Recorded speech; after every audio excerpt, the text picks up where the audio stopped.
All right, let's talk about Family Guy's Season 22, Episode 10. You know, I was thinking about the absolute chaos that is this show and its creators. They've been doing this for so long, churning out episodes week after week, and you have to wonder, do they ever just sit back and think, what are we even doing anymore? Like, did someone in the writer's room just wake up one day and say, okay, picture this. Peter loses his mind at a company picnic. Then they win a vacation. Then the vacation involves a bear show that's basically a cry for help from the animals. And somehow we're going to shove all of that into one episode without it imploding. And the kicker is, they somehow pull it off, mostly. It's like watching a toddler try to build a skyscraper out of Legos.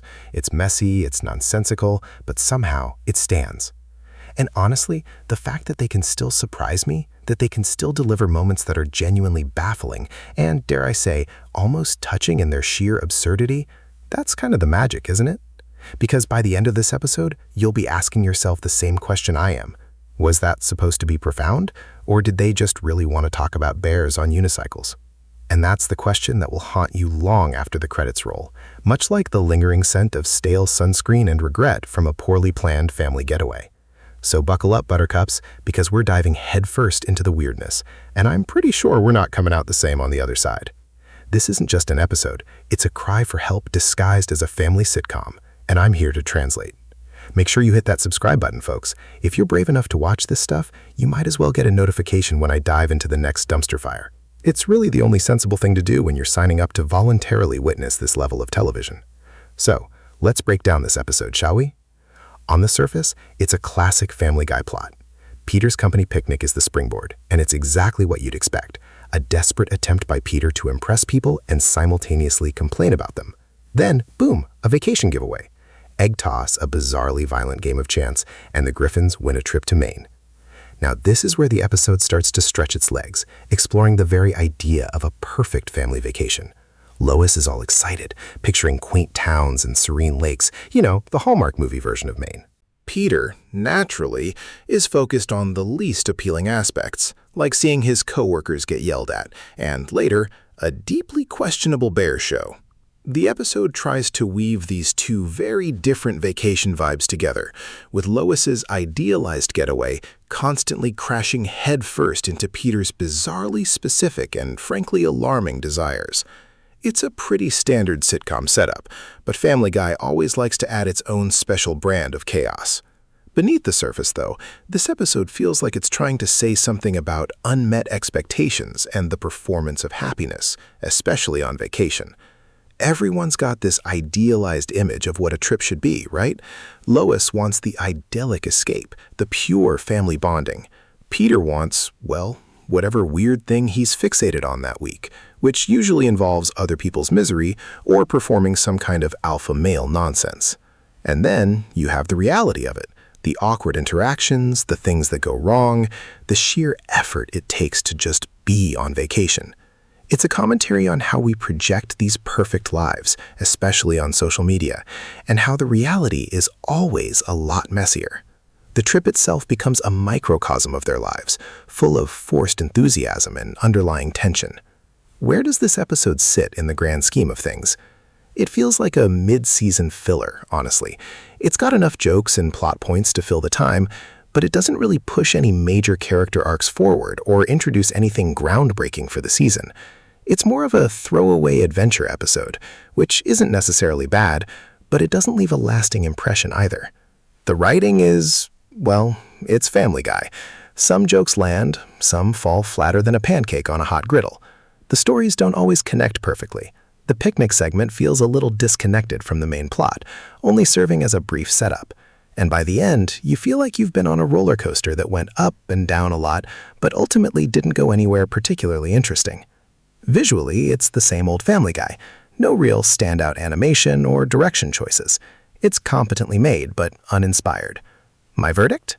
It's a solid, if unremarkable, episode. It's got its moments, but it's not going to be remembered as a classic. Think of it as a slightly disappointing appetizer that you eat because you're hungry, but you're already thinking about the main course.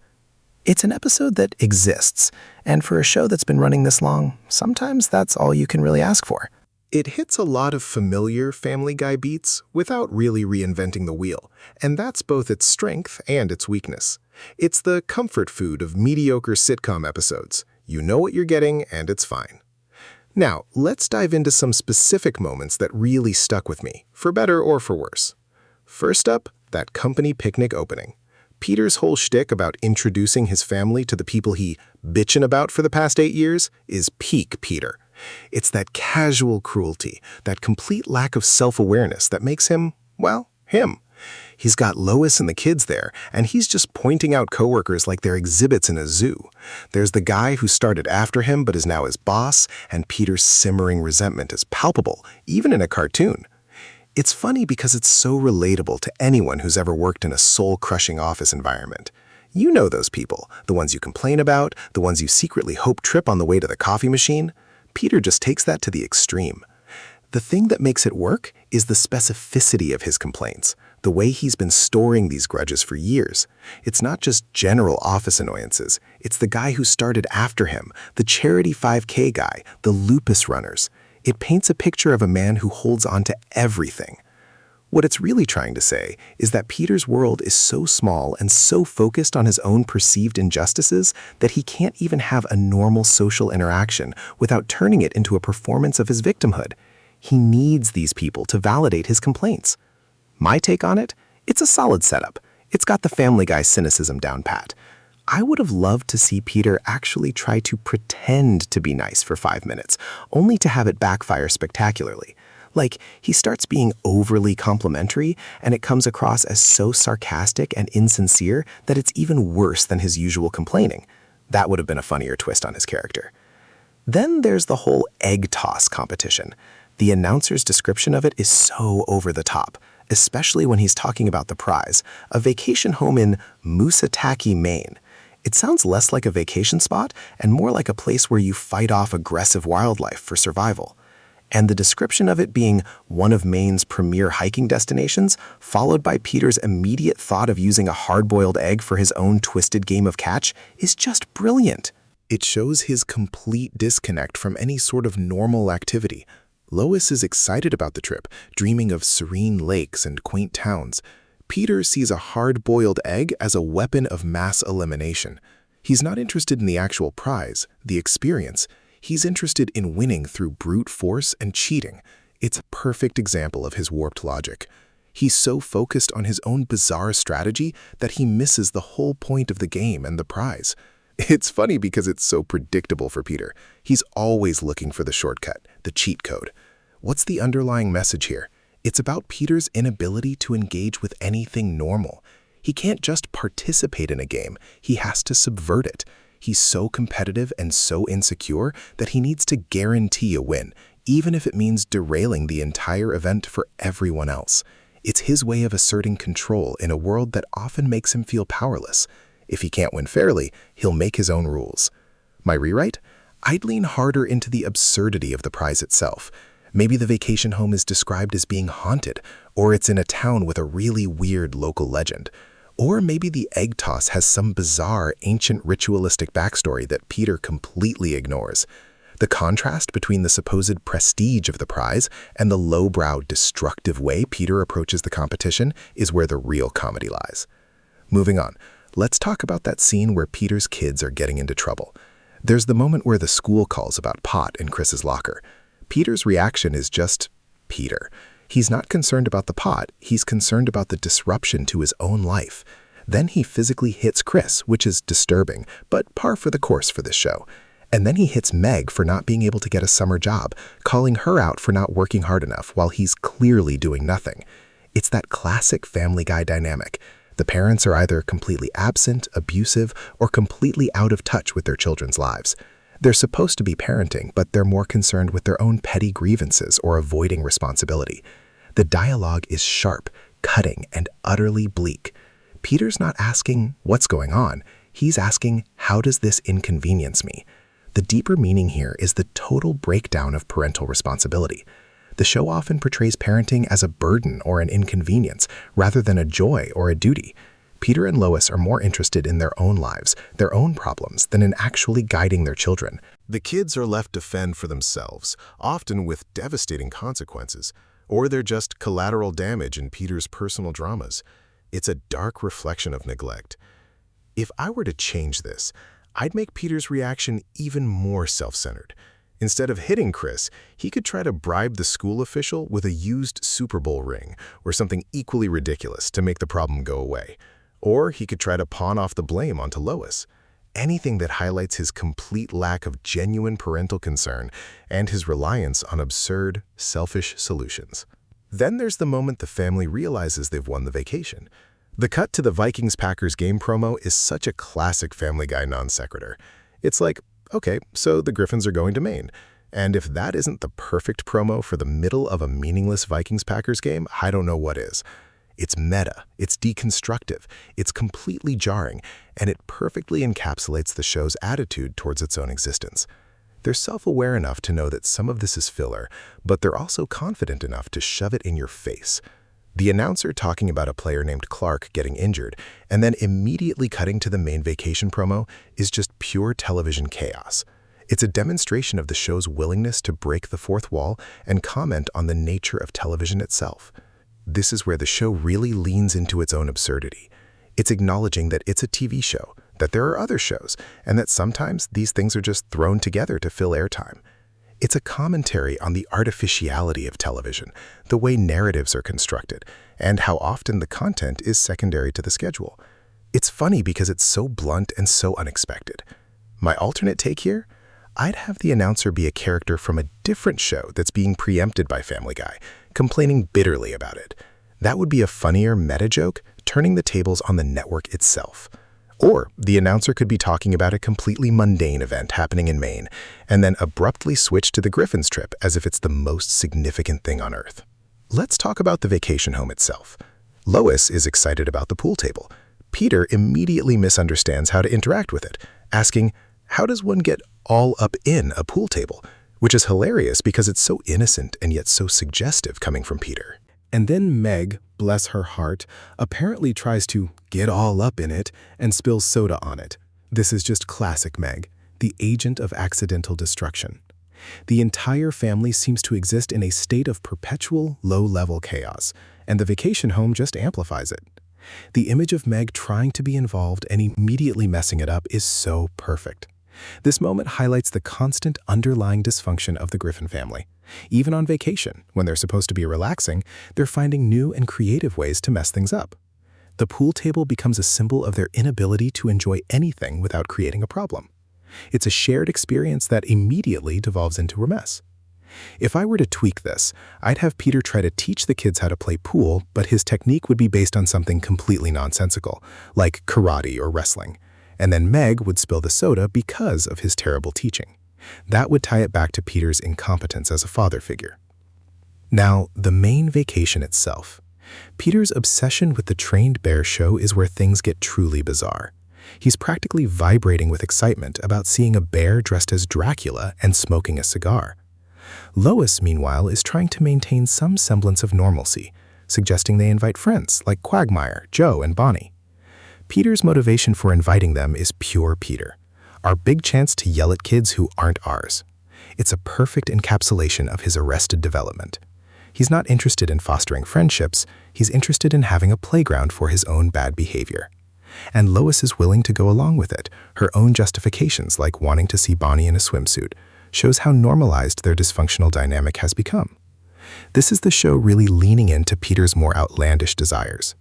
The bear show is a symbol of a lost, almost childlike wonder, but filtered through Peter's warped perspective. It's not about appreciating nature or animal talent, it's about witnessing something bizarre and vaguely exploitative. His desire to yell at other people's kids is pure id, unfiltered and unchecked. The underlying theme here is escapism and the desire for a break from responsibility taken to an extreme. Peter wants a vacation from being a responsible adult, and that means seeking out the most outlandish entertainment possible.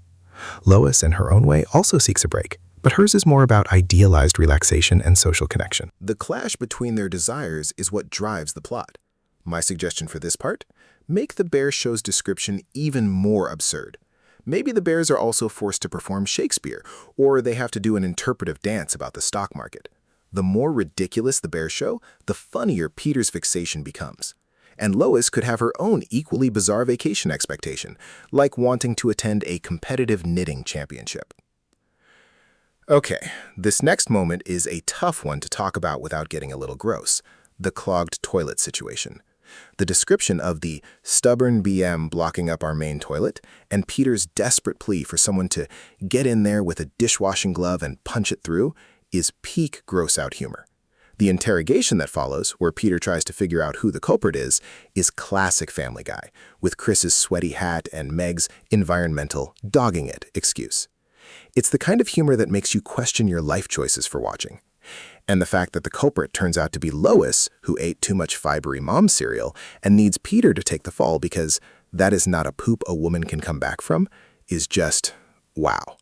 The idea that a woman's reputation is so fragile it can be ruined by a massive bowel movement is both offensive and, in a twisted way, kind of funny in its sheer absurdity. This is where Family Guy often crosses the line from edgy to outright crude. It's a deliberate attempt to shock and disgust the audience. The humor isn't clever, it's visceral. It relies on the immediate gut-level reaction of revulsion. The dialogue is designed to be as uncomfortable as possible, pushing the boundaries of what's acceptable in polite conversation. The real issue here is not just the grossness, but the casual sexism in Lois's excuse. It's a cheap joke that relies on outdated stereotypes. It would have been funnier and more in character if Peter was the one who did it and he was trying to blame Lois, or if the sheer size of the turd was the punchline without the gendered element. My version would be this: Peter is the one who clogged the toilet. He's bragging about his digestive prowess to Lois, and then it happens. Lois is disgusted, and Peter, utterly unfazed by the mess he's created, still tries to get Lois to take the blame, saying something like, "Lois, you're the one who always talks about listening to your body. Clearly, your body had a lot to say." That would maintain Peter's egocentrism and irresponsibility. The climax of the bear show disappointment is another moment worth dissecting. Peter's entire week has been building up to this, and to have it be closed permanently due to animal cruelty complaints is a darkly ironic twist. The owner's explanation that it's a miracle they let us go as long as we did, and that they just started putting bears on pogo sticks and no one ever told us to stop, is a hilariously bleak commentary on regulatory failure and institutional apathy. The idea that they were just giving the bears away at the end is a punchline that lands with the weight of 1,000 exploited animals. Peter's devastation at missing the bear show, while understandable for his character, is juxtaposed against the actual tragedy of the animals. This is where Family Guy can actually be quite sharp, even amidst the crude humor. It's a critique of exploitative entertainment and the loopholes that allow it to exist. The owner's casual confession of decades of abuse and lack of permits is both funny and disturbing. It holds up a mirror to real-world issues, albeit in a cartoonishly exaggerated way. The bear flash sale, where they were strapping bears to cars, is a visual that's both hilarious and deeply unsettling. My improvement? Instead of the owner just explaining, have him try to offer Peter some other, even more degenerate form of entertainment as a consolation prize, like, "We've still got the slightly too aggressive raccoon wrestling league if you're interested." That would maintain the show's commitment to the absurd and the morally questionable. Finally, let's look at Peter's grunting and struggling to fit into shorts he never wears at home. The announcer's deadpan voiceover, "Vacation, let's just pack the stuff where sure fits," is a brilliant piece of observational humor about the realities of vacation packing and body image.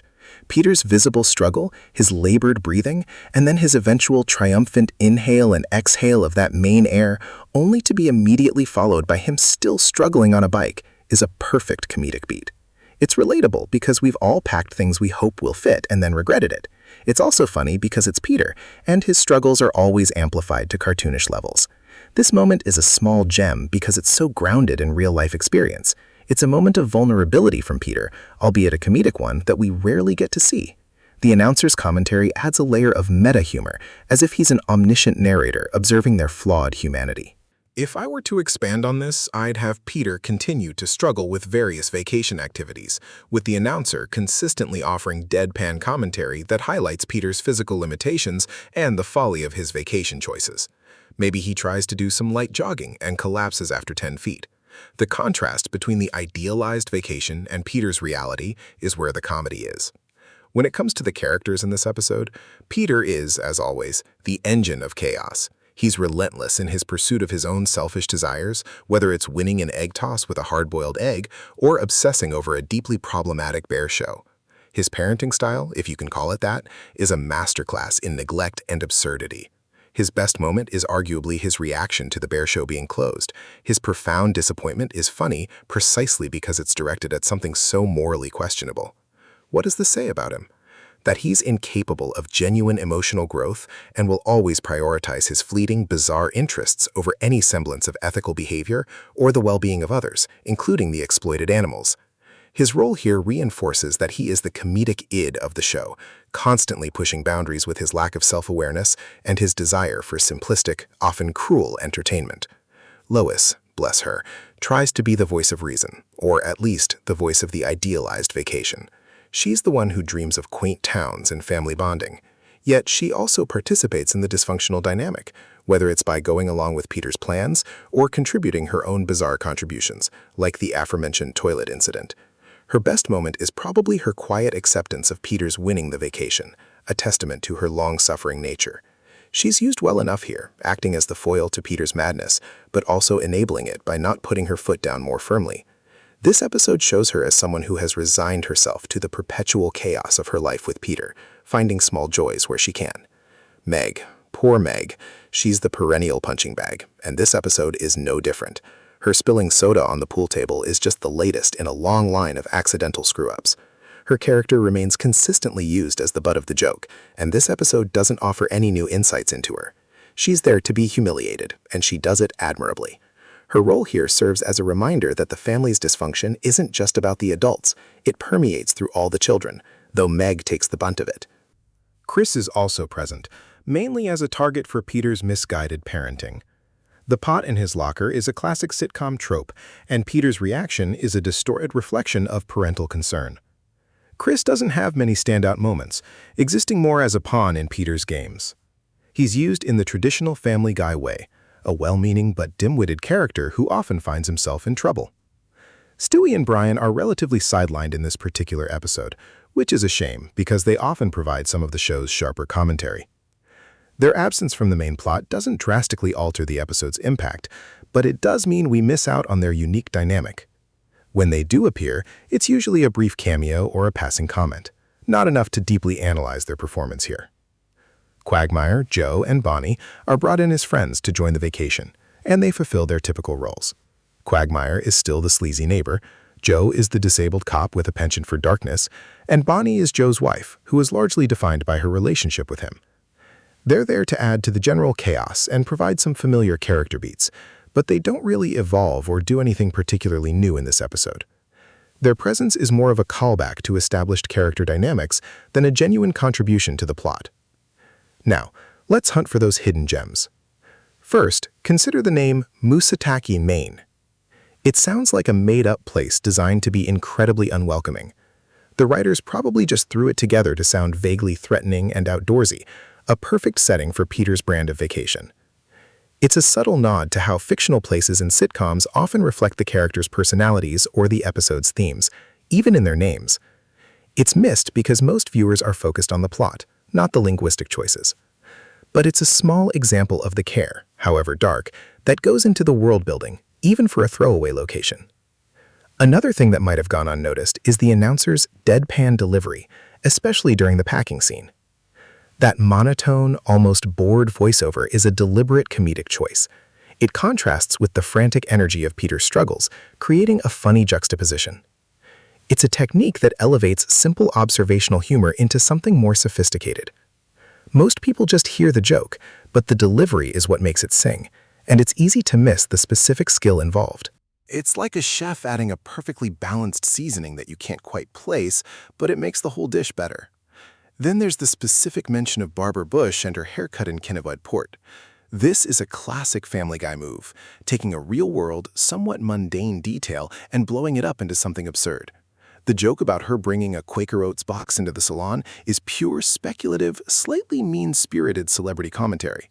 It's a quick pop culture jab that adds a layer of texture to the episode, even if it has nothing to do with the main plot. It's a wink to the audience, a reminder of the show's willingness to poke fun at anyone and anything. The brief cut to a football game promo during the Maine vacation announcement is also a deliberate structural choice. It's not just a random interruption, it's a commentary on the nature of television broadcasting itself. They're acknowledging the artificiality of the programming schedule, the way shows are slotted in and out. It's a meta joke that's easily missed if you're just passively watching, but it's a sign of the show's self-awareness. They're not just telling a story, they're commenting on the medium they operate within. Finally, the idea that the Bear Show was operating without permits or licenses is actually a pretty sharp critique. It speaks to how easily exploitative businesses can fly under the radar, especially when they're not making waves or drawing too much attention. The fact that they were able to operate for decades, essentially getting away with animal abuse, is a darkly funny indictment of regulatory systems. It's a detail that grounds the cartoonish absurdity in a slightly more realistic and depressing reality. So, what if they did it differently? Let's tackle Peter's obsession with the Bear Show. The original ending has the Bear Show shut down due to animal cruelty, which is a bit of a buzzkill, even for Family Guy. What if instead of it being shut down, Peter gets to see the Bear Show, and it's exactly as awful as he imagined, but even worse? Like, the bears are clearly miserable, drugged, and performing dangerous stunts, and Peter is just reveling in it.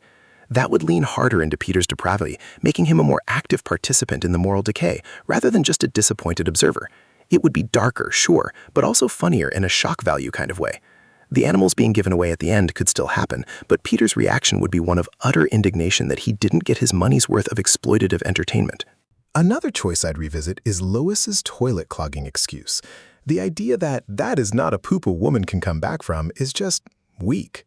What if Lois actually did clog the toilet, but her motivation was completely different and tied to her own character? Maybe she's stressed about the vacation, or she's trying to prove a point to Peter about his unhealthy eating habits, and she overdoes it on fiber on purpose. Then, Peter, instead of taking the fall, tries to find a ridiculous, over-the-top solution that only makes things worse, like trying to use a leaf blower to clear the blockage.